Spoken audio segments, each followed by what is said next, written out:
sa bawat Pilipino at magbibigay ng tamang Police News Network. At ngayon, ang inyong mga tagapagbalita. Magandang araw, Bagong Pilipinas. Ako ang inyong alagad ng batas, tagataguyod ng Balitang Pulis, Patrolman Gerald Gallardo. Maghahatid sa inyo ng tamang balita, kwento ng pulis at serbisyo para sa mamamayan. At ito ang PNP News Online. Ang pangunahing balita ng Police News Network, alagad ng batas, tagataguyod ng balita.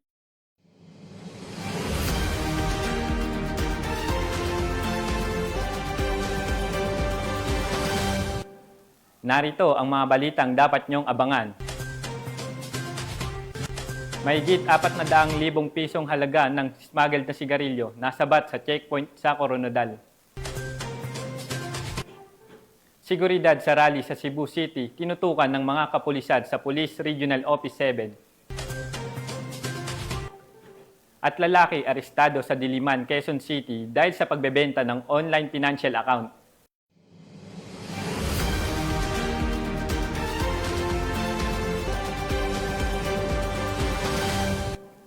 Narito ang mga balitang hatid ng ating PNN correspondent mula sa iba't ibang panig ng bansa.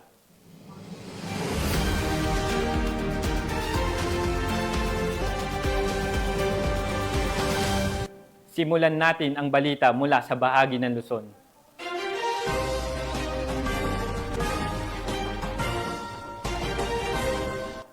Arestado ang isang lalaki matapos mahuli sa ikinasang entrapment operation ng Quezon City District Anti-Cybercrime Team. At nakipagkasundo para sa meet-up sa isang lugar sa Maginhawa Street, Diliman, Quezon City. Dito na ikinasa ng mga tauhan ng Quezon City District Anti-Cybercrime Team ang isang entrapment operation. Matapos ma-verify na aktibo at gumagana ang ibinebentang ATM card, agad na inabot ng nagpanggap na buyer ang mark money na siyang naging hudyat para sa agarang pag-aresto sa suspect. Sa ngayon, nasa kustodiya na ng QCDAC ang suspect at nahaharap sa kasong paglabag sa Anti-Financial Account Scamming Act o AFASA. Magandang araw po sa ating lahat. Muli po ay pinapaalalahanan natin ang lahat na huwag ipagbili ang inyong mga ATM cards at SIM cards dahil ito po ay may karampatang parusa sa ilalim ng batas na Anti-Financial Account Scamming Act or ang APASA Law. Ang inyong mga naibentang SIM cards or accounts ay maaaring magamit ng mga scammers para maisagawa ang kanilang mga illegal na mga gawain.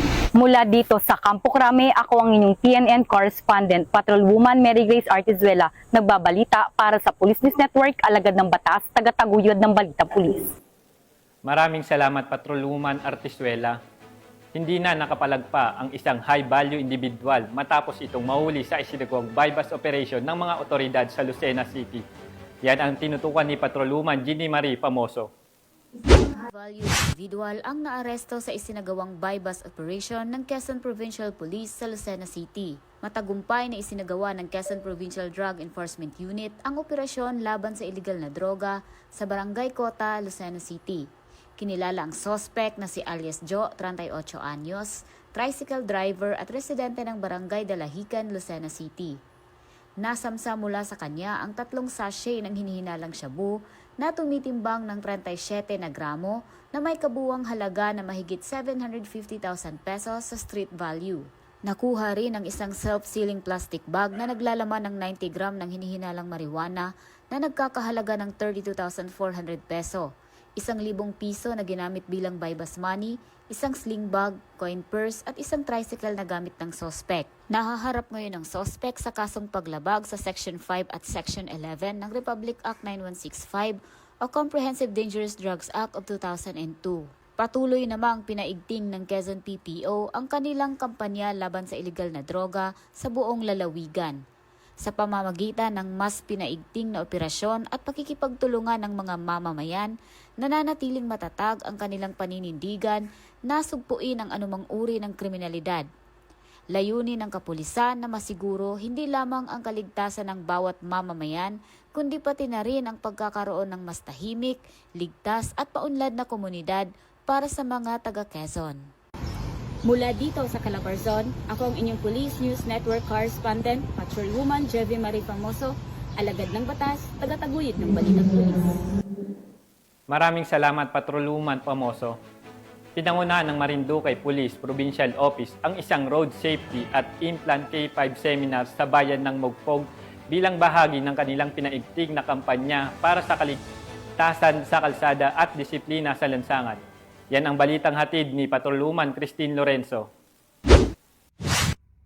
Matagumpay na isinagawa ng Marinduque Police Provincial Office sa pangunguna ni Provincial Director Police Colonel Arthur A. Salida ang Road Safety at Implant K5 Seminar nito lamang ika-12 ng Setyembre sa covered court na barangay ng Kauno, Bayan ng Mugpog, Marinduque. Katuwang dito si Police Major Jerome V. Menjola, Acting Chief ng Police Community Affairs and Development Unit at dinaluhan ng mga motorista, barangay officials, kabataan at iba pang kinatawan mula sa iba't ibang sektor ng komunidad. Formal na sinimulan ang programa sa pamamagitan ng panalangin ni Pastor Arnelito Requillas, sinundan ng welcome remarks mula kay Police Major Ferdinand G. Lacdao, Acting Chief ng Police ng Mugpog Municipal Police Station.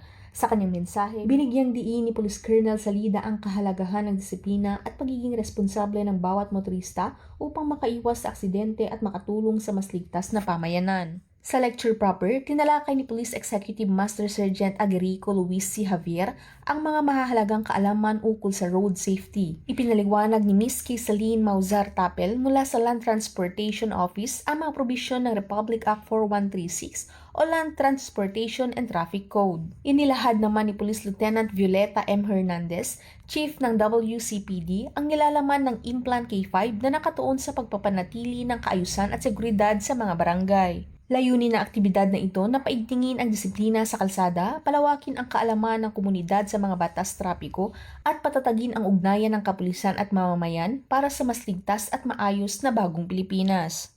Mula dito sa Home of the Police Eco Warriors, Calapan City, Oriental, Mindoro, ako ang inyong PNN Correspondent, Patrolwoman Christine Lorenzo, alagad ng batas, tagataguyod ng balitang pulis.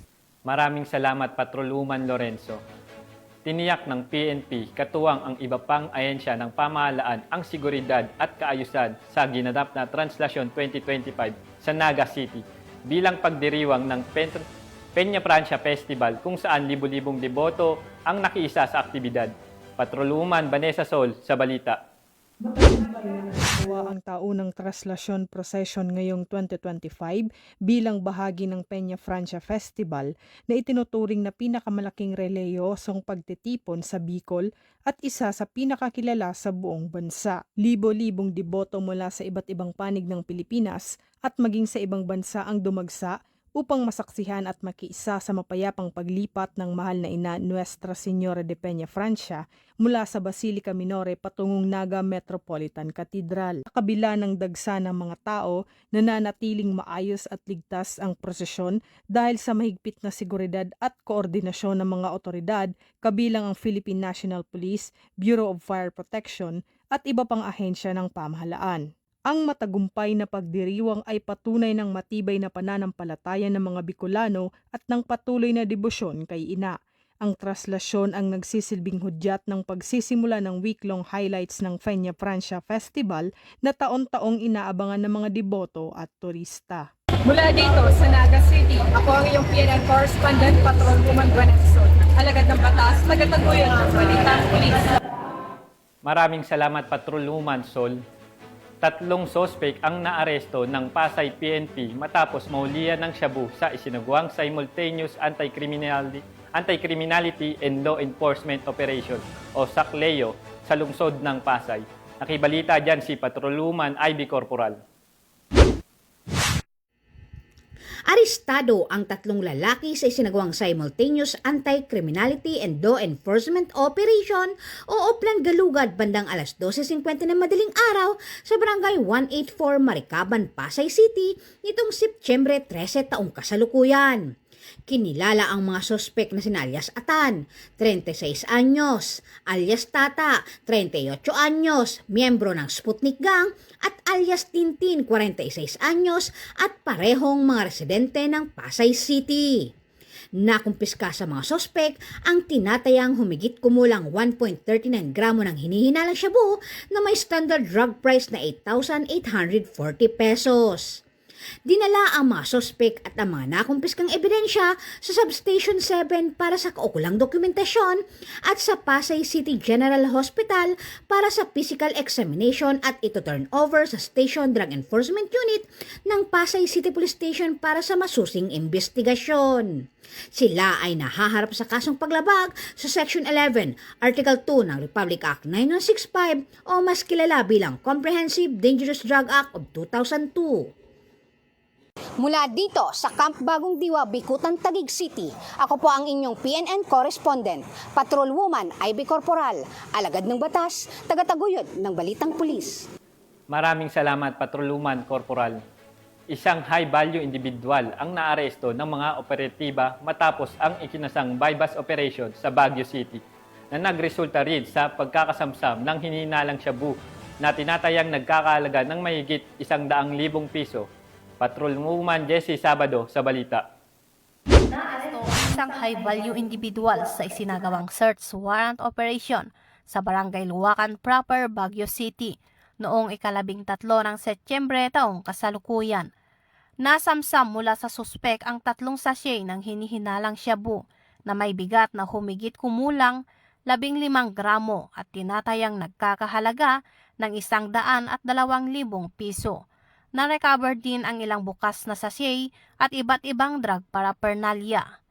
Ang operasyon ay ikinasa ng Philippine Drug Enforcement Agency Cordillera, katuwang ang iba pang unit ng Philippine National Police at isinagawa sa bisa ng search warrant na inilabas ng Regional Trial Court Branch 6, Baguio City. Kasalukuyang nasa kustodiya ng PDEACAR ang suspek at mga ebidensya para sa dokumentasyon at tamang disposisyon. Ang matagumpay na operasyong ito ay bahagi ng pagpapatupad ng 7 agenda ng Acting Chief PNP na nakatuon sa mas epektibong operasyon, pagtugon sa kriminalidad tungo sa bagong Pilipinas. Mula dito sa probinsya ng Apayao, akong yung PNN correspondent, Patrolwoman Jessie Sabado, alagad ng batas, tagataguyod ng Balitang Pulis.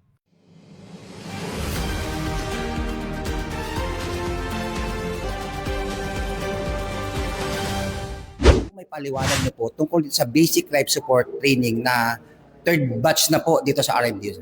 Ang basic life support training ay isa sa mga programa ng ating butihing direktor na si Police Brigadier General Jezebel Dominguez Medina na kung saan na nararapat na lahat ng miyembro ng RMDU at ng Health Service ay marunong sa basic life support training at hindi lang sa BLS kundi sa mga iba pang training na pangangailangan para pag kami ay responde sa pangangailangan ng kalusugan sa buong kapulisan, equipped at ready ang miyembro ng Health Service. Meron tayong karagdagang announcement na merong gaganaping health fair ang RMDU.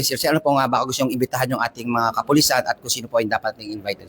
Tama yun, sa darating na sa susunod na linggo, sa September 17, magkakaroon ng health fair ang Regional Medical Dental Unit, NCR. Ito'y gaganapin sa Hinirang dito sa atin, sa NCR sa Bikutan, na kung saan napakaraming mga programa ang pwede namin ibigay. Magkakaroon tayo ng lecture, meron tayong iimbitahang mga doktor, espesyalista, para matingnan ng kalusugan ng ating mga pupunta na iimbitahan natin mga pulis at mga clients sa ating papunta sa health fair. At meron din tayong mga ibang activities na gagawin. Meron tayong bone scan, meron tayong ultrasound free. Wow. Ultrasound, at meron din tayong mga merchants na kung saan tutulong din sila sa ating health fair.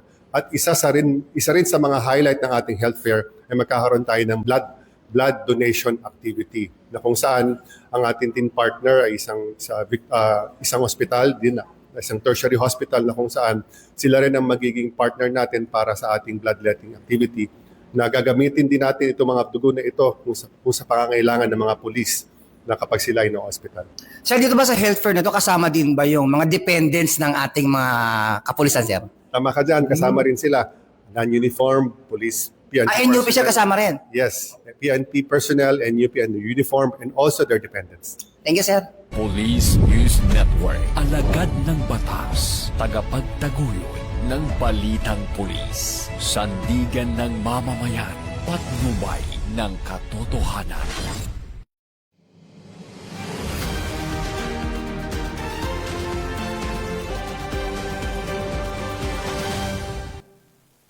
Para sa ating weather update, as of 9 a.m., ang water level sa Magat Dam ay nasa 184.21 metro. Isang gate ang bukas na may 1 metro ang pagbukas at discharge na 476.17 centimeters.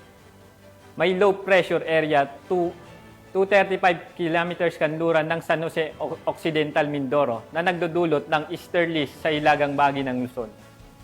Sa nakalipas na 24 oras, umulan ng 1 milimetro at inaasang 5 hanggang 25 milimetro ang darating na susunod na 24 oras.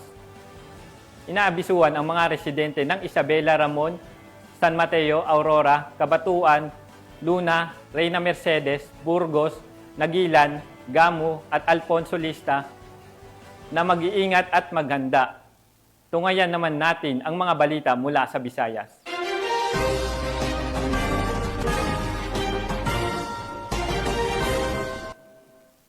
Mas pinaigting ng mga tauhan ng Police Regional Office 7 ang kanilang seguridad sa isinagawang rally sa Cebu City upang matiyak ang kaligtasan at kaayusan ng publiko. Ang report mula kay Patrolwoman Annalyn Condog.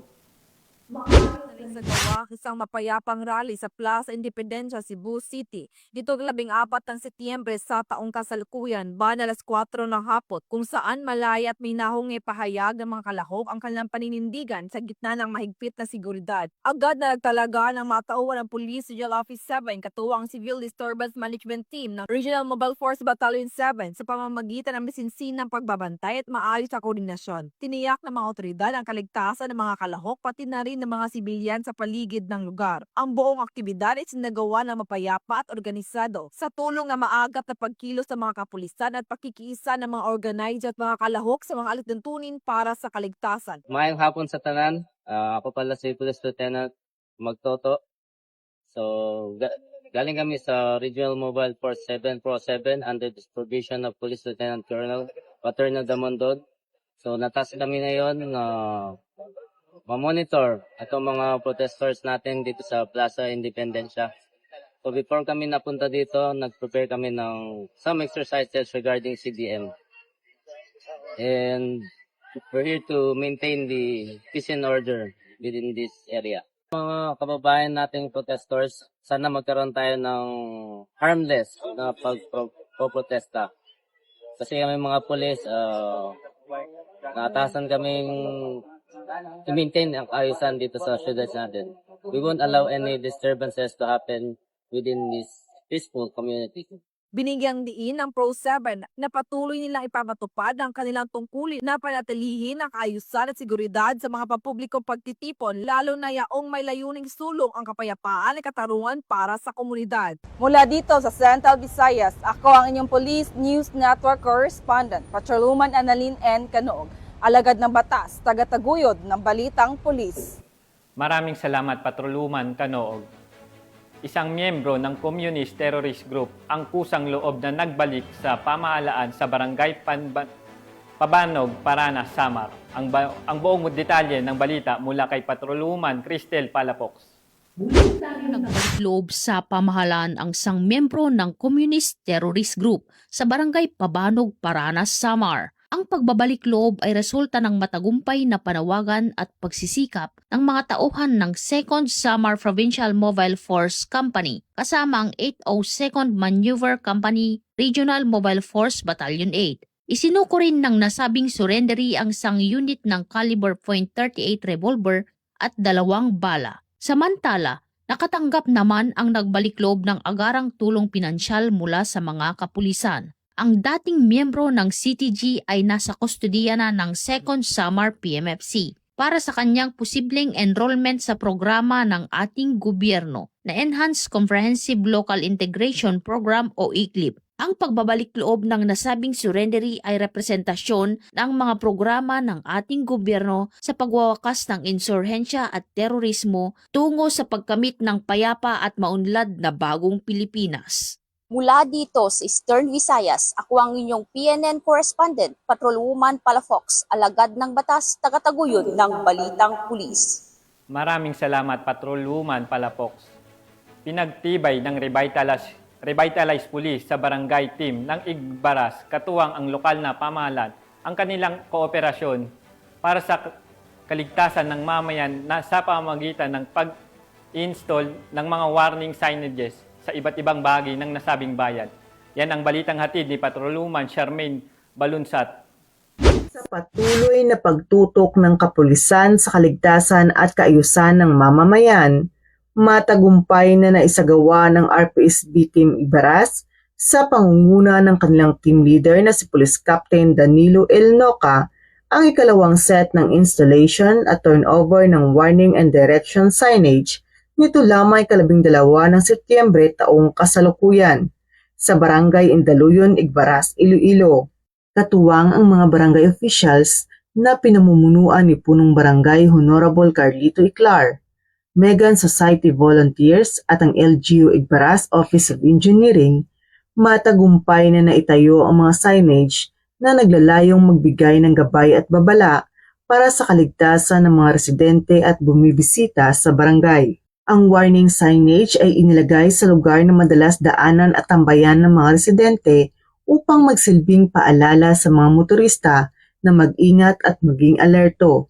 Samantala, ang direction signage naman ay magsisilbing gabay para sa mga motorista, bisita at delivery services upang madaling matagpuan ang mahalagang lokasyon sa barangay. Mahalaga rin ito para sa mabilis na pagresponde sa oras ng emerhensya at insidente.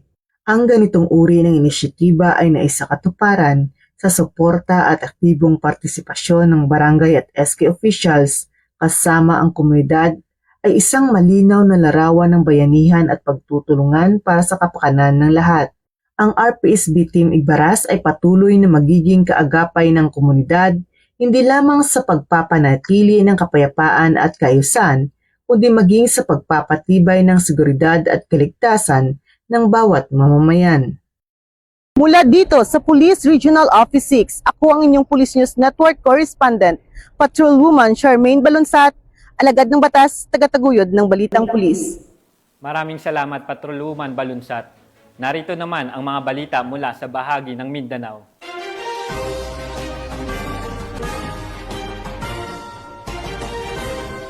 Nasamsam ang mahigit 4 na milyong pisong halaga ng smuggle na sigarilyo mula sa 2 lalaki sa isinagawang checkpoint operation ng PNP sa Coronadal City. Tinutukan yan ni Patrolwoman Emilio Pedroso. Nasagwa ang mahigit 4 na milyong halaga ng smuggled na sigarilyo mula sa 2 lalaki sa isinagawang checkpoint operation ng 1st South Cotabato Provincial Mobile Force Company 3rd Maneuver Platoon sa kahabaan ng National Highway Barangay Saravia, Coronadal City, South Cotabato, bandang alas 4:25 ng madaling araw ng ika-13 ng Setyembre taong kasalukuyan. Sa isinagawang checkpoint, naharang ang isang wing van truck na minamaneho ng isang sospek kasama ang isa niyang pahinante na naglalaman ng 1,950 rims ng Titan at Canon brand ng pinaghihinalaang smuggled na sigarilyo na walang kaukulang tax stamp at label mula sa Bureau of Internal Revenue. Tinatayang nagkakahalaga ang mga ito ng humigit kumulang sa 4,082,000 pesos. Kinilala ang mga sospek sa alias na Joe, 30 taong gulang, at alias Abby, 24 na taong gulang, na parehong residente ng Zone 7, Soldier Hills, Patag, Cagayan de Oro City. Nahaharap ang mga sospek sa kasong paglabag sa RA 10643 o Graphic Health Warning Law at Republic Act 10863. O Customs Modernization and Traffic Act. Habang nagpapatuloy ang investigasyon ng Police Regional Office 12 at patuloy din ang pinaigting na kampanya ng mga otoridad laban sa ilegal na produkto, lalo na yaong mga hindi sumusunod sa batas at maaaring makasama sa kalusugan ng publiko, na siyang nagpapakita ng matatag na koordinasyon at pagtutulungan ng iba't ibang ahensya ng pamahalaan upang mapanatili ang kaayusan at kaligtasan ng mamamayan laban sa mga mapanlinlang at iligal na kalakaran. Mula dito sa Police Regional Office 12, General Santos City, ako niyong Police News Correspondent, Patrolwoman Emelo F. Pedroso, alagad ng batas, tagataguyod ng Balitang Pulis. Maraming salamat, Patrolwoman Pedroso. 2 high-value target ang naaresto habang tinatayang 3.4 milyong pisong halaga ng shabu ang nasabat sa isang joint bypass operation ng mga tauhan ng Philippine National Police at Philippine Drug Enforcement Agency, Bangsamoro Autonomous Region in Muslim Mindanao. Patrolwoman Veronica Lagi sa report. Nasabat ang 3,400,000 pesos halaga ng shabu habang arestado ang 2 babaeng high-value target sa isinagawang PNP at Bidea Barm bypass operation sa Barangay Serimanok, Marawi City, Lanao del Sur nito lamang ika-10 ng Setyembre taong kasalukuyan. Kinilala ni Police Brigadier General Jason C. De Guzman, Regional Director ng PROBAR, ang mga suspect na sina alias Angie, 50 anyos at alias Noraida, 43 anyos na kapwa babae at pawang mga residente ng Sagyaran, Lanao del Sur. Naging matagumpay ang naturang operasyon dahil sa pinagsanib pwersa ng Bidea Barm sa pamumuno ni Bidea Barm Director Gil Cesario Castro, katuwang ang mga personahe ng PROBAR at 4th Mechanized Battalion ng Philippine Army na nagresulta sa pagkakaaresto ng mga suspek. Nakumpiska rin ang isang malaking self-sealing transparent plastic bag na naglalaman ng hinihinalang shabu na may bigat na humigit kumulang 500 gramo at may halagang nasa 3,400,000 pesos, bypass money, isang cellphone, isang sling bag at isang identification card. Mahaharap ang mga suspek sa kasong paglabag sa Section 5, Article 2 ng Republic Act 9165 o Comprehensive Dangerous Drugs Act of 2002. Samantala, patuloy naman ang PROBAR katuwang ang Bidea Barm sa pagsasagawa ng mga malawakang operasyon laban sa iligal na droga sa lungsod at mapanatili ang kapayapaan at kaayusan sa buong Bangsamoro. Mula rito sa rehiyon ng Bangsamoro, ako ang inyong Police News Network Correspondent, Patrolwoman Veronica Lagi, alagad ng batas, tagataguyod ng Balitang Pulis. Maraming salamat, Patrolwoman Lagi. Nahuli ng mga otoridad ang isang most wanted person matapos itong maaresto dahil sa kasong qualified rape sa Isabela City. Alamin ang detalye ng report mula kay Patrolwoman Luis Marie Conde. Isang most wanted person sa Barangay Santa Cruz, Isabela City, nito lamang ika-11 ng Setyembre taong kasalukuyan. Kinilala ni Police Major Kuhutan H. Imlani Jr., Acting Chief of Police ng Isabela City Police Station, ang naarestong suspect na si alias Maman, 30 anyos, may asawa, isang vendor at residente ng Barangay Siasi, Sulu. Ayon kay Police Major Imlani, bandang alas 9:34 ng gabi nang nadakip ang suspect sa Barangay Santa Cruz, Isabela City ng mga operatiba ng Isabela City Police Station. Mahaharap ang suspect sa kasong qualified rape of a minor na may criminal case number na 9614 na inisyu ni Honorable Verna Kate B. Santos, Presiding Judge, 9th Judicial Region, Branch 1, Isabela City, Basilan, noong ika-9 ng Setyembre taong kasalukuyan at walang inirekomendang piyansa. Nasa kustodiya na ng Isabela City Police Station ang suspect para sa maayos na dokumentasyon at tamang disposisyon. Patuloy na paiigtingin ng PNP ang pagpapatupad ng batas upang makamit ang mapayapa, maayos at ligtas na bansa para sa mas maunlad na bagong Pilipinas. Mula dito sa Zamboanga Peninsula, ako ang inyong PNN Correspondent, Patrolwoman Luis Marie Conde, alagad ng batas, tagataguyod ng Balitang Pulis. Maraming salamat, Patrolwoman Conde. Hawak na ng otoridad ang mga nakatalang top 1 regional most wanted person matapos itong maaresto kaugnay sa kasong parricide at murder sa Bukidnon. Magbabalita dyan si Patrolwoman Danessa Berdos. Isang lalaking tinaguri ang top 1 most wanted person sa rehiyon, probinsya at lungsod kaugnay sa kasong parricide 2 counts at murder matapos ang halos 4 na buwang masusing investigasyon.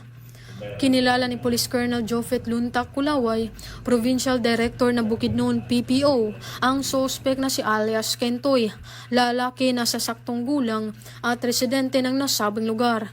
Matatandaan na ang kaso ay nag-ugat sa madugong insidente ng multiple murder noong ika-22 ng Mayo taong kasalukuyan sa Sitio Anduhon, Purok 11, Barangay Managok, Malebalay City, Bukidnon, kung saan 3 individual ang nasawi. sa pamamagitan ng masusing investigasyon at pakikipag-ugnayan ng Malaybalay CPS sa iba't ibang partner agencies, mga testigo, kaanak ng mga biktima at mga kakilala ng suspect ay matagumpay na naisagawa ang operasyon.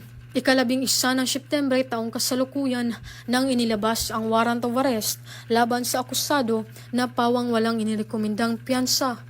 Ang suspect ay nadakip ng mga tauhan ng Malaybalay City Police Station sa bisa ng naturang warrant at kasalukuyang nasa kustodiya ng Malaybalay CPS para sa kaukulang disposisyon.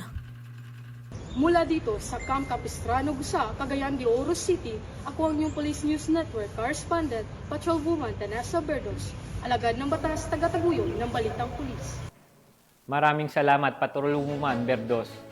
Arestado ang isang pedicab driver na kinilalang street-level individual matapos mahuli sa ikinasang bypass operation ng PNP sa Butuan City. Narito ang detalye ng report mula kay PSSG Irish Joy Laureto. Timbog sa isinagawang bypass operation ng isang pedicab driver sa Purok 2 Sports Complex, Barangay Libertad, Butuan City, bandang alas 9 ng gabi, nito lamang Setyembre 11, taong kasalukuyan. Kinilala ang inaresto na si alias Long, 19 anyos, may kinakasama at residente sa Purok 11, Barangay Ongyo, Butuan City. Nakumpiska mula sa kanya ang tinatayang 10 gramo ng hinihinalang shabu na nagkakahalaga ng humigit kumulang 68,000 pesos. Ayon sa mga otoridad, kabilang sa mga tinutukoy na street-level individual drug personality. Naaresto ang suspect sa operasyon na isinagawa ng Station Drug Enforcement Unit at Butuan City Police Station 3. Sa ngayon, nasa kustodiya na ng Butuan City Police Station 3 ang suspect upang harapin ang kasong paglabag sa Republic Act 9165 o Comprehensive Dangerous Drug Act of 2022. Patuloy ang Butuan PNP sa kanilang maigting na kampanya laban sa iligal na droga bilang bahagi ng kanilang advokasya na mapanatili ang kapayapaan at kaligtasan sa buong komunidad. Mula dito sa Police Regional Office 13, ako ang inyong PNN News Correspondent, Police Staff Sergeant Irish Joy A. Laureto, alagad ng batas, tagataguyod ng Balitang Pulis. Maraming salamat, Police Staff Sergeant Laureto. At bago tayo magtapos sa ating programa, nais ko lang batiin ang Kimat Alibtak at Masiglakan Class of 2020 ng Happy 5th Anniversary. Sana po ay marami pang taon ang ating pagsamahan sa loob ng organisasyon. God bless po. At yan ang mga balitang nakalap ng ating PNN correspondent mula Luzon, Visayas at Mindanao. Sa ngalan ng pamunuan ng Philippine National Police sa pangunguna ni Acting Chief PNP Police Lieutenant General Jose Melencio Nartates Jr. at sa pamumuno ni President Ferdinand Bongbong Marcos Jr., kami ay maglilingkod sa bawat Pilipino at magbibigay ng tama at balansing balita. Mula rito sa tanggapan ng tagapag-ugnay ng Pambansang Pulisya, kami ang inyong alagad ng batas, tagataguyod ng Balitang Pulis. Ako ang inyong tagapag-ugnay, Patrolman Gerald Gallardo, maghahatid ng tamang balita, kwento ng pulis at serbisyo para sa mamamayan. At ito ang PNP News Online, ang pangunahing balita ng Police News Network.